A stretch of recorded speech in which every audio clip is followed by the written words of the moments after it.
ଏ କଥାଟା ସବୁ ଭାଇମାନଙ୍କ ପାଇଁ। ସବୁ ଝିଅ ସମାନ ନୁହନ୍ତି ମୋ ଭାଇ।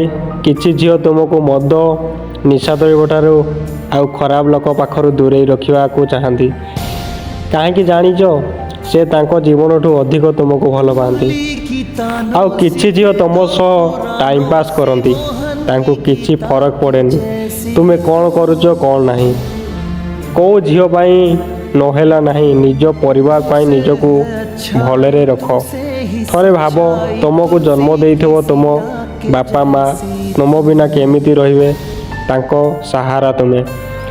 ତେଣୁ ମୋର ଅନୁରୋଧ ସବୁ ଭାଇମାନଙ୍କ ପାଇଁ ଦୟାକରି ମଦ ନିଶା ଦ୍ରବ୍ୟଠାରୁ ଦୂରେଇ ଯାଆନ୍ତୁ। ନହେଲେ ସମସ୍ତଙ୍କୁ ପରିବାର ଭାଙ୍ଗିଯିବ। କେତେ ଝିଅ ବିଧବା ହେବେ, କେତେ ମା ପୁଅଙ୍କୁ ହରାଇବେ, କେତେ ପିଲା ବାବାଙ୍କୁ ହରାଇବେ ତ କେତେ ଭଉଣୀ ଭାଇଙ୍କୁ। ଯଦି କିଛି ଭୁଲ ରହିଯାଇଥିବ କ୍ଷମା କରିଦେବେ। ଭଲ ଲାଗିଲେ କମେଣ୍ଟରେ ଜୟ ଜଗନ୍ନାଥ ଲେଖନ୍ତୁ। ଫଲୋ କରନ୍ତୁ।